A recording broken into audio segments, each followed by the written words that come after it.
Goethe says, "We, the citizens of Europe, with our beliefs and principles, couldn't reach what Mohammed has reached, and no one will precede him.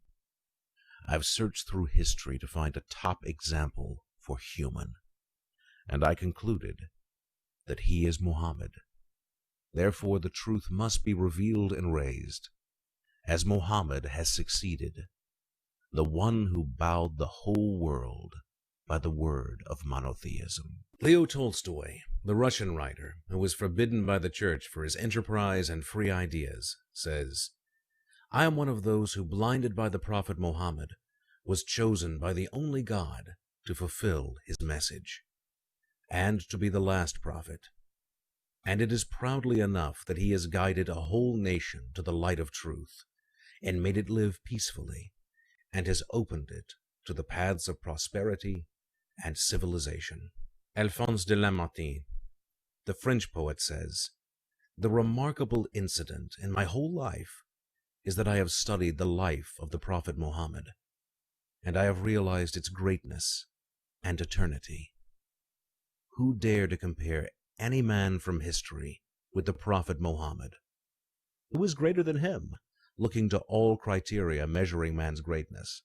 His behavior in the time of glory, his ambitions to spread the message, his long-lasting prayers, and his celestial interlocution are all evidence to a perfect faith that helped him establish the basics of his message. The messenger, the project, the conqueror, the corrector of the beliefs, the one who established worshiping which is not dependent on images, is Mohammed. He has destroyed all beliefs, adopting mediator between the Creator and his creation." The Swiss theology scholar, Dr. Hans Kuhn, who believes that Jesus is just a man and a prophet who was chosen by God, says, "Mohammed is a real prophet, with all the meanings.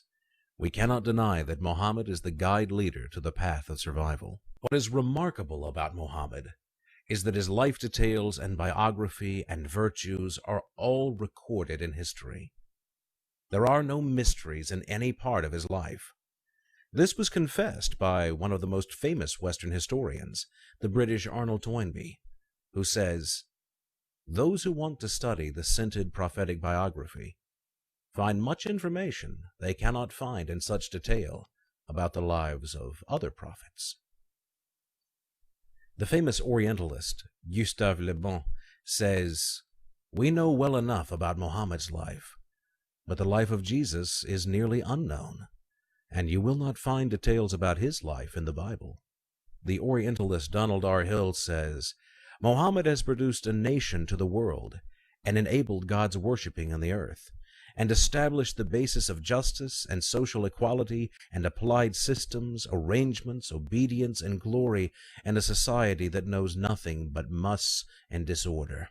George Bernard Shaw, the philosopher, says, "I've studied Mohammed as an amazing man, and I've found him away from antagonizing Jesus.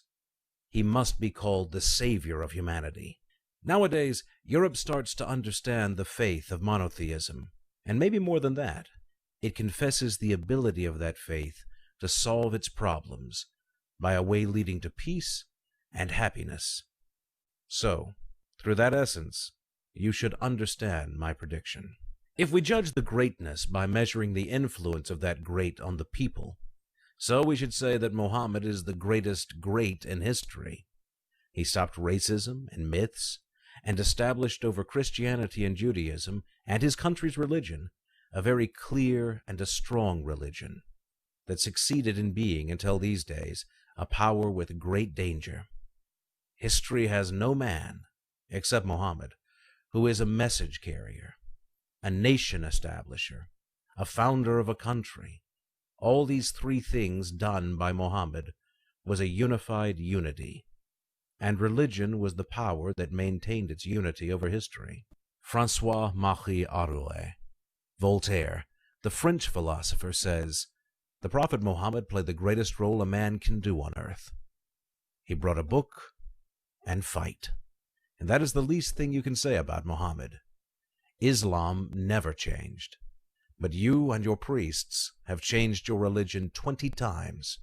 Michael H. Hart, in his recently published book, The 100, a ranking of the most influential persons in history, says, Mohammed was the only man in history who was supremely successful on both the religious and secular levels.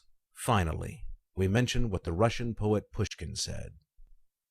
The chest was cut, removed from it the beating heart. The angels washed it, replaced it again. Arise, you prophet, move around the world. Enlighten the hearts of the people.